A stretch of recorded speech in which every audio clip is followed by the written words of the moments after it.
My grandfather quietly asked if I'd ever seen the trust fund statements. I said I didn't know I had one. Then he opened his laptop, turned it around, and my mother stopped breathing. The fork was halfway to my mouth when Grandpa stopped eating. He set his knife down slowly. The sound it made against the china plate was small and precise. A single click, like a key turning in a lock. In the silence of that dining room, it might as well have been a gunshot. He looked at me first, not at her, at me. "Aurora," he said, in the calm, unhurried voice of a man who has waited a very long time to say something. "Did you ever receive an email about your trust fund?" I set my fork down too. "I didn't know I had one," I said. And my mother's face, the face that had smiled through 2 glasses of wine, that had laughed at Grandpa's stories about his golf game, that had touched her pearl earrings twice and smoothed her dress when she sat down like she was arriving somewhere she finally belonged. That face went completely, totally still. Not surprised, not confused, still. The way a person goes still when the ground disappears beneath them and they haven't started falling yet. Grandpa opened his laptop. He turned the screen around. And the woman who raised me, who told me we were broke for 24 years, who watched me tape my work shoes together with duct tape and said, "Life isn't fair, baby." She looked at those bank records loading on that screen, and her face turned the color of old wax. That's when I knew the trap had worked. Let me take you back 3 months, because none of this makes sense without the coat. I wore a winter coat held shut with a safety pin until I was 9 years old. I remember this because I remember the morning the pin gave out on the school bus and a boy named Derek laughed so hard he choked on his fruit roll-up. I remember going to school holding my coat closed with my fist all day. I remember my mother saying when I got home that she'd look for a new one at the thrift store. I remember her forgetting. I remember wearing the safety pin for another full winter. That is the earliest memory I have that I now understand differently. My mother, Aurora Sr., she went by Rory, I got the full name, which should have been my first warning, was what people charitably called a free spirit, and what I would now call a financial disaster in human form. We moved 6 times before I turned 16. Not because of adventure, because of evictions. We ate ramen 4 nights a week because, she said, money was tight. We drove a 2003 Honda Civic with a cracked windshield and a bumper held on by zip ties. I got a job at a diner the week I turned 15. They weren't supposed to hire me until 16, but Linda, the manager, looked the other way when I said my mom needed help. Mom, meanwhile, had her nails done every 2 weeks, got her hair highlighted every 6, ordered sushi when she was having a hard week, which was often. She had a gift, I came to understand, for spending money on herself in increments small enough that I wouldn't notice any one purchase, but which, added up, represented a way of life that had nothing to do with the poverty she described to me at the kitchen table. But we were broke. She told me so constantly. Bills, she said. The electric, she said. Life isn't fair, she said. I believed her. Why wouldn't I? She was my mother. I worked double shifts at the diner all through high school. I got a scholarship to a state university and commuted from home to save money. I graduated with a degree in accounting, which is maybe the only genuinely funny part of this whole story, in retrospect, and got a job at a mid-sized firm in the city. I sent Mom $200 a month because she said things were still tight, and I believed her because she was my mother and she had raised me alone, and I thought I owed her that. I was 24 years old. I had $3,400 in savings. I thought that was normal. Mom was sick the day the card came. Migraine. She was upstairs in bed with the blinds closed and a cold cloth on her forehead, which meant she hadn't done her usual thing of intercepting the mail the moment the carrier arrived. She always got the mail first. Always. I'd thought when I was younger that it was just a habit. Now I understand it was infrastructure. I got the mail that Tuesday in April. There was a birthday card in the stack. My birthday was 2 weeks away, with a return address I recognized as my grandfather's house in Connecticut. I'd met Grandpa a handful of times at awkward holiday dinners. He and Mom didn't get along. She called him controlling. He called her a handful, which, coming from a 71-year-old man of few words, I now understand was extreme restraint. I opened the card at the kitchen table. Inside was a check for $500. Generous, I thought, for a man who'd been mostly absent, and a handwritten note on his personal stationery. His handwriting was old-fashioned and very precise. "Happy birthday, my dear. I'm glad to hear you've been so smart with the fund. Your mother tells me you haven't touched the principal in years. That's wisdom beyond your age. Grandpa Howard." I read it 3 times. The fund. Your mother tells me you haven't touched the principal. My hands were steady. I remember being surprised by that. I put the card down on the table, walked to the sink, and stood there for a moment looking out at the backyard where the grass needed cutting. Then I picked up my phone and called the bank number listed on the card. A private wealth management division of a bank I'd never heard of, because I had never had reason to. The woman who answered was cheerful and professional. She asked for my full name and date of birth. "This is Aurora Michelle Coleman," I said. "November 14th, 1999. "One moment, Ms. Coleman." Typing. "Yes, I have you here. The Aurora Coleman Trust. Established 2017. Active since your 18th birthday. 2017 was the year I turned 18. Can you tell me?" I said. And my voice was extremely calm, which is what happens to me when something is very wrong. "What email address is on file for this account?" More typing. "We have man76@gmail.com on file." I sat down on the kitchen floor. Not dramatically. My legs just made the decision for me. Man76 was short for managing Annie 76. Annie was what Mom's friends called her. 1976 was her birth year. It was her email address. I sat on the linoleum for what felt like a long time. Then I got up, went to the shared laptop on the counter, the one we'd had for years, the one whose browser still auto-filled passwords, and typed in her email. The password field filled itself in. I pressed enter. She was already logged into the trust account portal. The landing page loaded, and at the top, in clean blue font against a white background, was a number. Current balance, $12,047.16. I scrolled to the transaction history. Initial deposit, November 14th, 2017, $2,000, $2 million.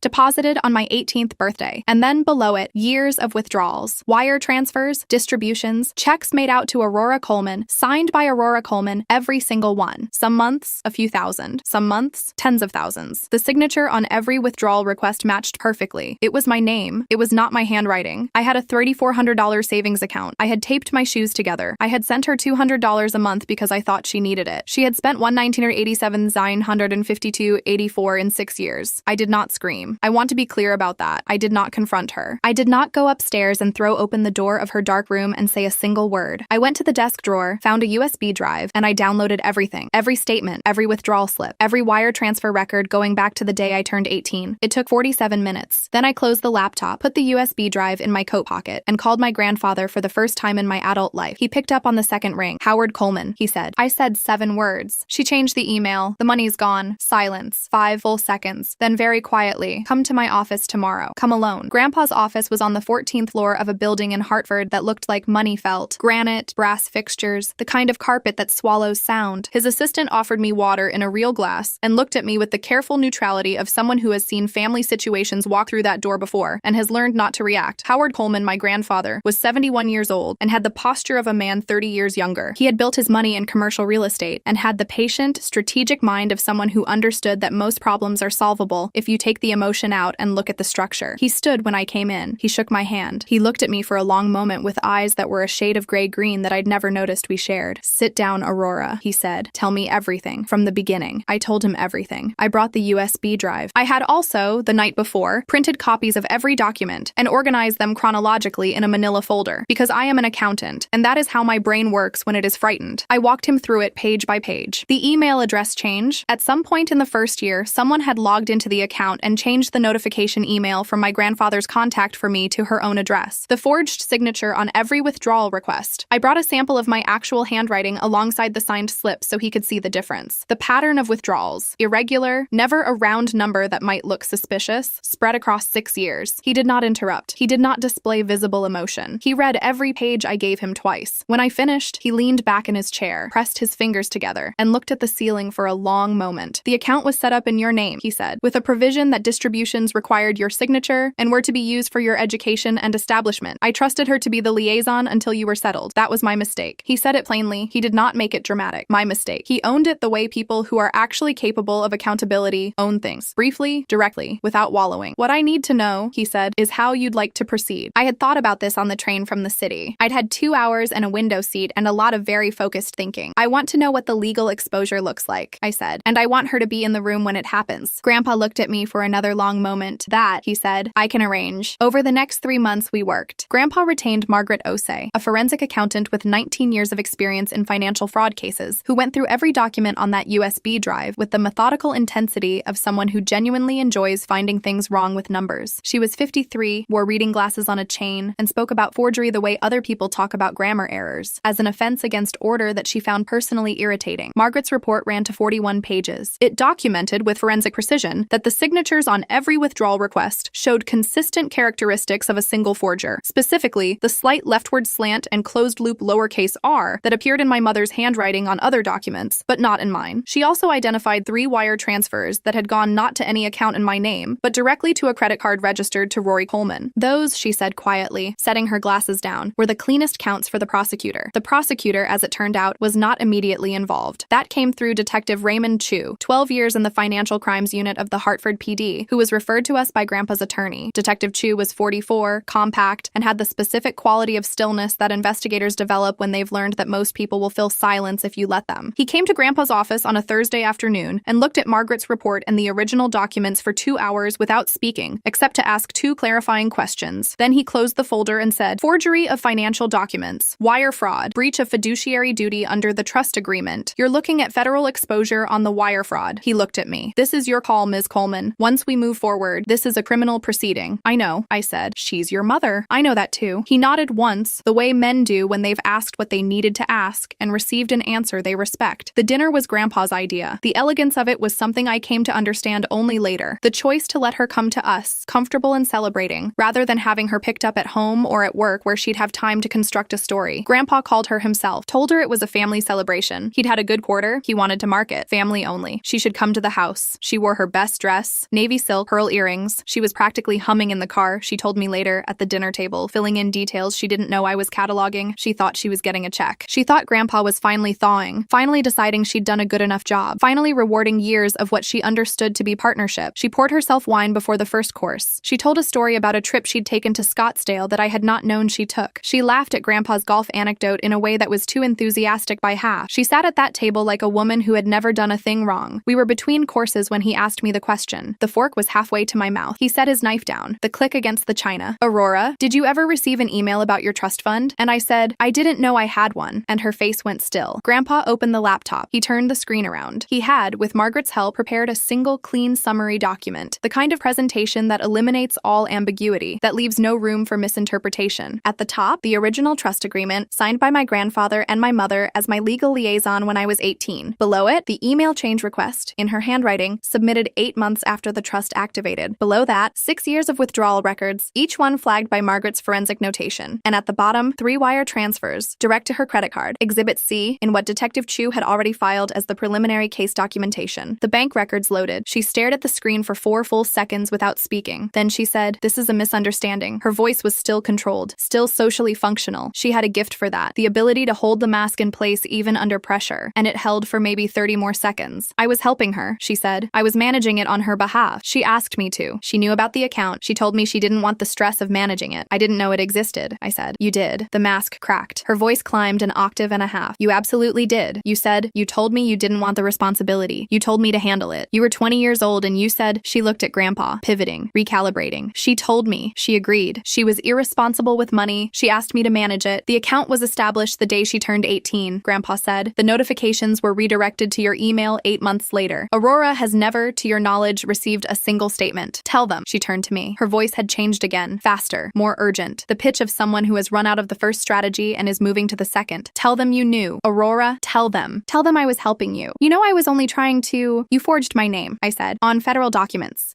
She stopped. "Every withdrawal slip has my signature. That's not my handwriting. Margaret Osei has 41 pages documenting the difference. Detective Chu has filed the preliminary case documents. The wire transfers to your credit card are Exhibit C." I had not planned to say all of that in that order. It came out organized. I am, again, an accountant. She stared at me. For 24 years, she had known me as the person who believed everything she said, the person who wore the coat with the safety pin, the person who sent her $200 a month and said yes, Mom, and of course Mom and I understand. She had built her entire understanding of me on the premise that I would not look, would not ask, would not add things up. "Aurora," her voice flipped, instantly, from denial to begging, the way a light switch moves, one position, then the other, nothing in between. "Aurora, please. I'm your mother. I made mistakes. I know I did. But please, don't let them do this. I'll pay it back. We can figure this out. Just please don't let them. Baby, please." She reached across the table and grabbed my arm, both hands. Her nails broke the skin on the inside of my forearm. 4 small red crescents lined up neatly. I looked down at her hands. I thought about the coat, the safety pin, the winter I held it shut with my fist. I pulled my arm free. I looked her in the eyes. "You stole my trust fund," I said. "You stole my childhood, and you forged my name on federal documents." Aurora, the begging had become something else now. Desperate, unmoored. "Please, you don't understand what it was like. I was alone. I had nothing. I had to survive. You have to understand. I understand that I ate ramen," I said, "while you ordered sushi." The kitchen door opened. Detective Chu came in, and beside him, a uniformed officer. He had been in the kitchen since we sat down for the first course, which had been Grandpa's logistical contribution to the plan. The man had thought about theatrical timing in a way that I found, in the moment, deeply impressive. She looked at the handcuffs. Something happened to her face that I don't have a good word for. Not surprise, exactly. More like the moment a structure realizes it's been compromised. When you can see the collapse starting, but it hasn't reached all the way down yet. "Ma'am," Detective Chu said. She screamed my name. Not a word. A weapon. She said Aurora the way you throw something. Hard, aimed, intended to break whatever it hits. She said it 3 times while the uniformed officer moved to her side. She dug her heels into the Persian rug when they walked her toward the door. She grabbed the door frame on the way through. She said my name again from the hallway and again from the entry, and the front door opened and cold November air came flooding in, and then the door shut. Silence. The wine glass she'd filled was still on the table, half full. I looked down at the red crescents on my arm. 4 of them, neat and parallel, already starting to bruise. Grandpa said nothing for a moment. Then he opened the desk drawer that he had clearly prepared earlier and slid an envelope across the table. Inside was a check. $12,500,000. Pay to the order of Aurora Coleman, signed by Howard Coleman. The interest, he said simply, on what should have grown. I picked up the pen he offered. I signed my name, my real signature, not hers. Outside, a car door slammed. The engine started. The sound faded down the long driveway, and then it was gone. Here is what the legal system did with what we gave it. Margaret Osei's 41-page forensic report was entered as the primary evidence document in what became a federal wire fraud case. 3 of the transfers had crossed state lines, which elevated the charges. The forgery counts were filed under Connecticut state law. Andrea Bloom, the assistant U.S. attorney assigned to the case, was 38 years old and had made her name on financial fraud against family members, which Detective Chu told me she took personally in the professional way that makes good prosecutors. She called my mother's conduct systematic, premeditated, and predatory, which is a phrase I have thought about many times since. My mother retained a defense attorney named Gregory Walsh, who made 3 attempts to argue that I had given informal verbal consent to her management of the account. These attempts ran headlong into the forensic evidence of the email change, the forged signatures, and Exhibit C, the wire transfers to her personal credit card, none of which could be explained by any theory of consent that held up to scrutiny. She was convicted on 7 counts, sentenced to 6 years, with the possibility of parole at 5. I was not in the courtroom for the sentencing. I had been there for the earlier proceedings, including the day she took the stand and told the jury that she had made mistakes, but had always been trying to provide stability for her daughter, that she had meant to tell me that the account had always felt like ours. The jury deliberated for 4 hours. The judge, Honorable Patricia Morales, 63 years of experience reading people across a bench, said during sentencing that the case represented a particularly egregious breach of parental duty, in which the defendant exploited a position of absolute trust to fund a comfortable lifestyle, while deliberately cultivating her daughter's belief in their shared poverty. She paused after she read that, just briefly. Then she continued with the sentencing terms. I was sitting in the hallway outside the courtroom when the sentence was read. I could hear the ambient sound shift, voices, movement, and I knew it was over, and I sat there for a minute longer before I got up. Here is what the 3 months after looked like as clearly as I can describe it. I moved into an apartment that did not require me to calculate whether I could afford the security deposit. I bought a winter coat, a good one, properly fastened. I ate dinner at restaurants sometimes, not because I was celebrating, but because I was hungry and I could. I paid off my student loans in full on a Wednesday morning, and then sat at my kitchen table for a while, not entirely sure what to feel. I started seeing a therapist named Dr. Camille Bright, who specializes in financial trauma and family betrayal. She is the kind of person who does not rush to make you feel better, and understands that the complicated part of a story like this is not the betrayal itself. It's the dismantling of the architecture of your own past. Every memory I had that featured my mother's narrative of our poverty had to be revisited. The coat, the ramen, the shoes with the duct tape. Not because the experiences themselves were false. I did wear that coat, I did eat that ramen, but because the meaning she had given them was a lie, and I had to figure out what they meant now that I knew. Dr. Bright called it re-narrating. I called it accounting work, which made her smile. Grandpa and I have dinner once a month now. He is not a warm man in any conventional sense. He doesn't hug easily or say emotional things in emotional tones. But he drove 4 hours through a November rainstorm to be at my apartment the week after the conviction, and he sat at my kitchen table and drank tea, and we talked about his daughter, my mother, with the particular exhaustion of people who have both loved her and been damaged by her, and arrived at a complicated place that isn't quite forgiveness and isn't quite not forgiveness either. I should have checked in with you directly, he said. Not through her. That's on me. Yes, I said. He nodded. We drank our tea. She's out in 5 years, possibly 5 with good behavior, possibly less. I have thought about that date the way you think about weather. It's coming. It is simply a fact of the calendar, and what matters is what I do between now and then. I have her power of attorney documents from the trust account, the original filing, the one where she listed herself as my financial guardian and described her role as one of stewardship and protection. I keep a copy in my filing cabinet behind my tax returns, not to look at often, just to remember that I can read the documents now. I know what they say. Nobody else is managing my accounts. Here's the thing I keep coming back to, the one detail I haven't told anyone except Dr. Bright. When I was downloading those records from the laptop, in those 47 quiet minutes while Mom was upstairs in the dark with her migraine, I found something else in the files. A folder inside the account portal, labeled simply A. Inside it, birthday cards. One for every year since I turned 18. Handwritten, sealed, addressed to me, never sent. 6 of them. In each one, she wrote about the account like it was something she was tending on my behalf, something she planned to restore and hand over, something she was managing through difficult times and would explain when the moment was right. They weren't remorseful exactly. They weren't confessions. They were the letters of a person who had found a story about herself that she could live with, a narrative where she was the steward rather than the thief, the guardian rather than the predator. She had written herself into a version of events where the money was always going to come back to me, where the timing just wasn't right yet, where what she was doing was a kind of complicated love. She kept the letters in a folder marked with my initial. She never sent one. That, I think, think, is the part that says everything. I signed my real name on the check. Grandpa slid across the table, and outside the car door slammed, and I heard the engine start, and I heard it fade away down that long gravel driveway. And I thought, she doesn't know what else I found in those files. She doesn't know I read the letters. She doesn't know that I understand now the exact shape of the thing she told herself. That knowledge is mine. So is the money. So is the signature.